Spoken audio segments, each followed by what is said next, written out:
A importância de se utilizar os dentifrícios com flúor foi resgatada a partir da década de 80. E é verdade, até então a gente não tinha regulamentação e cada dia mais a gente vê a importância do dentifrício fluoretado. Inclusive saiu um artigo essa semana do professor Jaime Cury que diz que tem que ter pelo menos 1.100 ppm de flúor para ter efeito anticárie, tá? Então, vamos voltar à questão. Quando surgiram os primeiros dados da redução da cárie dental independente de fluoretação da água, que era considerado um método dispensável. Então, até então, a fluoretação da água era indispensável. A partir da década de 80, foram aparecendo os estudos que mostraram que o dentifrício reduz muito a cárie, então ele é mais importante que a fluoretação da água. A razão principal para o declínio da cárie dental, constatado nos países desenvolvidos, tem sido atribuída aos dentifrícios fluoretados, uma verdade total atual com os dias de hoje. Considerando o texto acima, assinale a alternativa correta. Então, alternativa A. Dentifrício fluoretado é importante para crianças e não para adultos, sendo mais fundamental para controlar a cárie de esmalte e de dentina e dentes descidos. Não, o dentifrício fluoretado é importante para crianças, para adultos, para idosos, que tem muita cárie radicular, então nada a ver essa questão. Cadê minha canetinha? Estou procurando minha canetinha, às vezes dou uma tontura aqui porque eu fico procurando minha canetinha. Então, o dentifrício fluoretado é importante tanto para criança como para adulto, tanto para dentes descidos como para permanente, e tanto para o esmalte como da dentina. É claro que o seu efeito maior é no esmalte, porque a dentina ela é menos mineralizada, ela tem um colágeno, o pH crítico dela é maior, é 6,5, então é claro que ele é mais importante para o esmalte, mas também é importante para a dentina. Então, essa alternativa A está toda errada. Alternativa B. A concentração de flúor de um dentifrício deve estar entre 100 a 1.100 ppm de flúor, pois, em termos de eficiência, há pouca justificativa para um concentrado com menor concentração. Tudo errado, e aqui faltou um zero e outro zero, né? Que é de 1.000 a 1.100, sabendo que 1.100 é o mais efetivo hoje, né? Saiu um estudo quentinho, então essa daqui também está totalmente errada. Alternativa C. Alguns dentifrícios contêm flúor associado a substâncias antibacterianas, como triclosan, GAN3 ou zinco, para o controle da placa dental.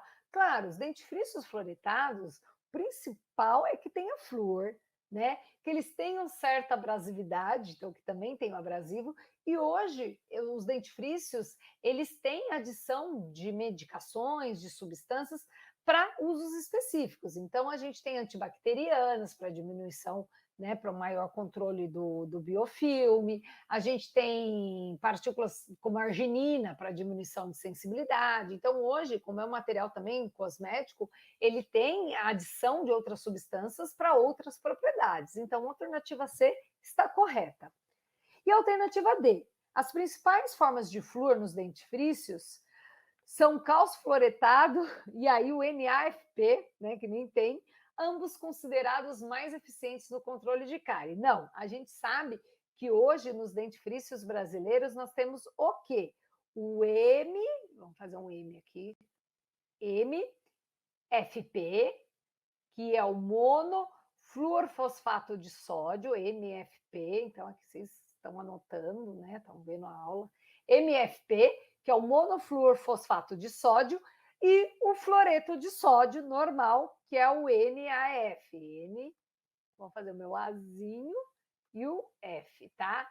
Então, hoje a gente sabe que no Brasil, os dois principais mais utilizados, vai depender do abrasivo que tem, né? É o monofluorfosfato de sódio e o fluoreto de sódio. Então, essa daqui está errada também. Então, a alternativa correta é a alternativa C. Então, uma questão bem simplesinha aí para vocês.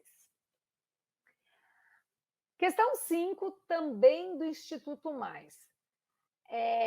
De Santana do Parnaíba. Essa foi de uma prova específica de endodontia, como eu falei para vocês, flúor, cai em todas. Quando vocês forem prestar prova específica para especialidade ou não específica, pode estudar flúor, que é certeza que cai. Então, ela diz o seguinte: toxicidade aguda ocorre por ingestão de grande quantidade de flúor provocando desde irritação gástrica até a morte, que é o que, né, desde a dose seguramente, desde a dose provavelmente tóxica, que traz irritação gástrica, ou até a morte, que é a dose certamente letal. Nenhuma pessoa pode estar exposta a concentrações iguais ou superiores a, ou seja, que na verdade, nenhuma pessoa pode estar exposta à concentração que vai começar a causar mal. Qual é a concentração que começa a causar mal? É a dose, é a DPT, a dose provavelmente tóxica. Qual é a dose provavelmente tóxica? Lembrando da professora Carol, né? Dando tchau para vocês. E aqui está a alternativa, os 5 miligramas de flúor por quilo de peso, que é quando ele começa a fazer mal, a dose provavelmente tóxica, DPT, né? Dose provavelmente tóxica, que é a alternativa D, 5 miligramas de flúor por quilo de peso. Então, aqui para provar para vocês que cai, tá? Santana de Parnaíba também em 2017. A reparação dos tecidos após uma exodontia é geralmente considerada como uma fase de reação inflamatória, uma vez que não pode ser separada dos fenômenos vasculares e celulares que ocorrem em resposta de uma injúria ou lesão. Considerando isso, correlaciona as colunas abaixo e assinala a alternativa que apresenta a sequência correta. Definição: cicatrização é o processo de reparação que se caracteriza pela rapidez e a ausência de qualquer acidente perturbador, sobretudo a ausência de infecção. Pode ser, vamos ver se tem uma opção melhor, né? Ou definição 2, cicatrização por primeira intenção. Letra B, trabalho orgânico, que consiste em uma neoformação de tecido destinada a reparar soluções de continuidade, acidentais ou cirúrgicas que se produzem no organismo. Não, essa aí, a letra B, é a definição de cicatrização. Então, seria 1 ligado com B. Já cicatrização por primeira intenção é, sim, letra A, um processo de reparação que se caracteriza pela rapidez e ausência de qualquer acidente perturbador, sobretudo a ausência de infecção. Isso aí a gente dá o nome de cicatrização por primeira intenção. E a cicatrização por segunda intenção sobraria 3C. É um processo que se faz de maneira lenta, exatamente, durante semanas ou até meses, e se dá nas feridas em que, pela própria técnica empregada, não foi possível ou não foi indicada a sutura oclusiva, ou em que a ferida é tomada por uma infecção bacteriana. A isso a gente dá o nome realmente de cicatrização por segunda intenção. Então seria 1B, 2A, 3C. A gente vai ter essa alternativa em letra C. 1B, 2A, 3C. Essa prova de 2017, Santana de Parnaíba, teve bastante questão de cirurgia, hein? Durante a exodontia do segundo molar inferior direito, o cirurgião acabou por fraturar a coroa, segundo molar inferior direito, coroa fraturada. Dando continuidade ao procedimento cirúrgico, o profissional optou por utilizar a técnica terceira, a qual consiste em deixar descoberto o processo alveolar pelo lado do vestíbulo e extrair-se o dente por meio de ressecção da tábua óssea vestibular. Utilizar somente alavancas, apoiando preferencialmente o instrumento no dente vizinho mesial, caso esse esteja presente. A gente nunca apoia a alavanca em dente vizinho, sempre em osso adjacente. Aplicação do fórceps bem profundamente e realizando movimentos de rotação. Não tem como usar fórceps na técnica terceira. E D, realizar acesso pela fossa canina, fazendo abertura acima do ápice do dente. Não. Então seria a letra A descrição da técnica terceira. Deixar descoberto o processo alveolar pelo lado vestibular e extrair-se o dente por meio da ressecção da tábua óssea vestibular, ou seja, odontosecção e osteotomia. Em relação às células-tronco, analise as afirmativas, atribuindo V para as verdadeiras, F para as falsas, em seguida marque a opção correta. Vamos lá. Esqueçam a parte das respostas, porque já está com elas ali. Vamos analisar. As células-tronco podem ser classificadas como células pluripotentes ou multipotentes, correto? Sim, elas podem se diferenciar em qualquer outro tipo celular. As células tronco embrionárias são o melhor exemplo de células pluripotentes. As células tronco embrionárias, as células jovens. Tudo que é jovem é melhor, fala a verdade, a não ser vinho. Vinho é a única coisa que envelhece e fica bom. Né? Então, aqui é verdadeiro. Células somáticas podem ser transformadas em células tronco pluripotentes. Né? Ou seja, células tronco pluripotentes induzidas. Aqui, gente, já entra num quadro um pouquinho mais específico, porque essa questão é uma questão para especialidade de endodontia. Tá legal? Então, já é um processo seletivo mais específico. E aí eles pegam células somáticas que podem ser transformadas em células tronco. Pode? Pode. Células somáticas também podem ser transformadas em células tronco por um processo de indução, chama IPSC, né? IPSC, tá? Esse processo, tá? Quem procurar isso na literatura vai ver de que é um processo onde você transforma as células somáticas em células tronco. A maioria das células tronco encontradas na região orofacial, tá? É desse tipo aqui, célula tronco mesenquimal, e não as células tronco induzidas, tá? Então tem células troncos induzidas e células troncos mesenquimais.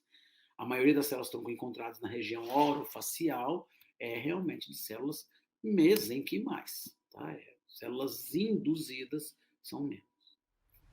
A papila apical é um reservatório rico em células tronco, a papila dental.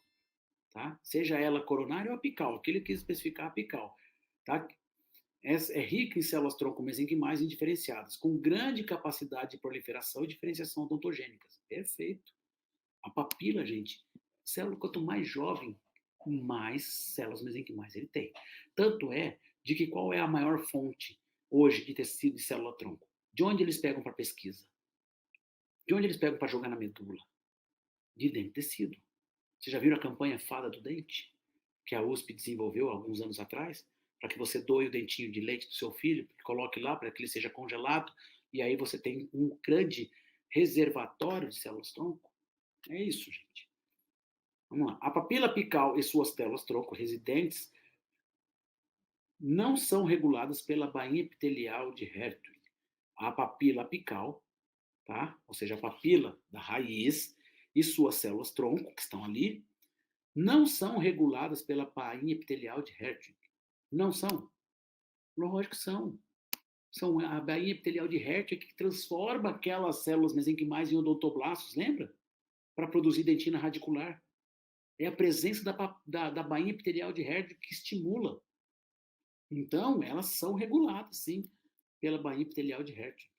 Então, a alternativa F está falsa. A polpa é um tecido conjuntivo dinâmico e tem sido bem documentado que, com seu envelhecimento, ocorrem alterações celulares, extracelulares e nos elementos de suporte. Ou seja, o dente está envelhecendo. São alterações que ocorrem na polpa com a idade, de acordo com Torabinejad em 2010. Exceto a única coisa que não ocorre. Vamos ver. Como já tem a resposta aqui, vamos analisar de baixo para cima. Letra D. Diminuição dos elementos vasculares. Quando o envelhecimento ocorre? Sim. Diminuição no número de odontoblastos. Ocorre? Não diminui células? Sim. Diminuição do número de fibroblastos? Sim. Sim. Diminuição da quantidade de colágeno? Não. A polpa se torna cada vez mais fibrosa. Diminuem os componentes celulares, evidenciam-se as fibras. Então, a alternativa A é a alternativa mais correta nesse caso. Então, aqui nós temos um outro tipo de pronome, que é aquele que é chamado pronome demonstrativo. Então, embora utilizados de maneira diversa na fala coloquial, os pronomes demonstrativos, o que é a fala coloquial? É a fala do dia a dia, é a fala na informalidade, é a fala de uma maneira despojada. Ele, em ocasiões mais formais, né? Aquelas que a gente sabe que são mais prestigiosas, preferencialmente devem ser escolhidos de modo mais criterioso. Sobre o assunto, analise as frases abaixo. Então, o pronome demonstrativo, nós podemos usar ele na função que nós chamamos a função espacial, que é a função dentro de um espaço que nós estamos, que é o que ele usa aqui, ó. O objeto está próximo do falante e o objeto está próximo do ouvinte. Por quê? Porque existe uma diferença. Na formalidade, a gente tende a usar, né, assim, exatamente assim. Se o objeto está perto do falante, você tem que colocar o este, esta, isto, está perto do falante. Esse aí é seu. Agora, tem uma chave, né, que do negócio que eles colocam o aqui, o aí e o lá. O aqui é porque está perto, tudo que está perto da gente, a gente fala assim, né? Esta caneta aqui, ó, esta caneta aqui está perto de mim. Quando eu vou falar de outra pessoa, o objeto está perto do ouvinte, eu falo, é esse aí, essa aí, isso aí, ok? Então, na função espacial, tudo que estiver perto do falante é este, esta e isto. E, logicamente, que estes e estas. Agora, quando está próximo ao ouvinte, esse, essa e isso. Esses e essas, ok? Se estiver longe de ambos, tanto do falante quanto do ouvinte, a gente vai falar aquele, aquela, aquilo, aqueles e aquelas. Isso, aqueles lá, está longe de nós. Existe a função nos pronomes demonstrativos, que é a função que nós chamamos temporal. A função temporal é no tempo. É aquilo que, por exemplo, um jornalista, ele vai falar nessa semana, né? Nessa semana tiveram algumas manifestações dos professores em frente a algum lugar. Nessa semana, a gente já sabe que tiveram. Ele não pode falar nesta semana tiveram. Não, está em desacordo com a norma culta, norma padrão da língua portuguesa. Nesta semana é essa que vem. Então, ele poderia também, nesta semana, terão manifestações dos professores em frente a algum lugar. Então, eu percebo que muitas vezes, quando eu assisto ao jornal, eu percebo, ouço que eles algumas vezes dão uns deslizes, né, nesse sentido, na colocação do pronome demonstrativo na função temporal. Você vai falar, nessa semana eu estudei dentística, sei lá, SUS, língua portuguesa, eu vou entender que é a semana que passou, de segunda a sexta.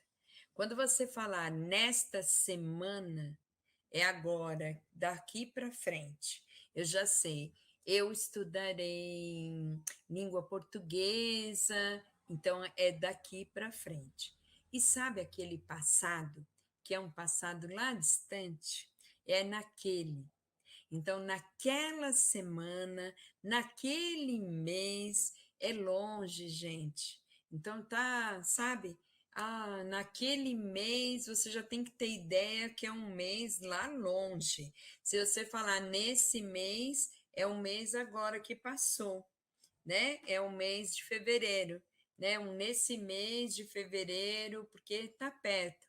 Agora, se for naquele mês de dezembro, né? Novembro, que está lá atrás do ano anterior, está longe. E tem uma outra coisa, a função cognoscitiva, que é a função que dentro de um texto, sabe quando nós vamos escrever um relatório ou uma carta, um trabalho, um trabalho monográfico, que a gente vai apresentar o trabalho e algo pela primeira vez, então é este. E quando você apresenta alguma coisa que já foi dita anteriormente, aí é o passado. Essa, esse. Por exemplo, esta caneta é minha. Essa qual? A caneta. Eu já disse sobre ela. Essa eu ganhei de uma pessoa especial. Pena que eu não estou nas aulas presenciais com vocês, porque eu dou uma caneta mágica para os meus alunos. É a caneta que faz a prova sozinha. Mas no curso online não dá para mandar a caneta. Quem sabe um dia, né, dá para a gente enviar aí uma caneta mágica. Então, dentro de um texto tem isso também. Vamos ver na questão? Ele coloca aqui: este ano pretendo mudar para o Rio de Janeiro. Então, este ano a gente sabe que é o ano que vem, assim, que é o que está depois, ok? Esta casa é minha. E agora a gente sabe que o objeto casa está próxima do falante. Então, ele fala: esta casa é minha, ok? Esses anos passados foram improdutivos para a minha vida. Foram, é o passado. Esses anos passados. Então, é só uma dica, né, mnemônica, vamos dizer, uma técnica mnemônica de memorização, é você usar esses dois S's, né? Você saber que dois S's vêm de um passado, ok? Então, eu sei que está se referindo a uma coisa que vem antes, né? Um passado. Essa notícia que essa notícia que acabamos, não é acabarmos, de ouvir é assustadora. Tem um erro aqui. Mas a professora nunca erra, tá? Isso daí foi um erro de digitalização, alguém que digitalizou essa prova. A professora nunca erra, tudo é proposital. É assim que eu falo para os meus alunos e os índios. Mas essa notícia que acabamos de ouvir é assustadora. Essa que acabamos de ouvir, então ela já passou. Agora, essa casa é sua. Então, essa objeto, a casa está longe. Essa casa é sua, essa aí, então a gente sabe que está longe, né? Está próximo do ouvinte e longe do falante. E o problema fundamental é este: preciso estudar mais. Ele vai apresentar o problema pela primeira vez. Então, o problema fundamental é este: preciso estudar mais, ok? Só que, na verdade, aqui, ele não está pedindo isso, de colocar o sinal de pontuação, mas aqui deveria ter 2 pontos, porque vem algo explicativo. O problema fundamental é este, 2 pontos. Eu vou explicar o problema. Preciso estudar mais. Só que você não está olhando isso. Você está olhando o quê? O pronome demonstrativo, né? A colocação dele dentro de uma das funções, ou dentro do espaço, ou dentro daquilo que nós chamamos do tempo, que você vai colocar dentro do seu texto, ou aquilo que nós chamamos de apresentação das coisas dentro de um texto. Eu apresento a primeira vez, é este, esta, isto. Então, sabe aqueles trabalhos monográficos que a gente faz, né, de final de curso? Este trabalho tem por finalidade este. Você vai apresentar, depois você vai comentar sobre ele. Esse foi feito, aí você, porque você já falou do trabalho primeiro, anteriormente.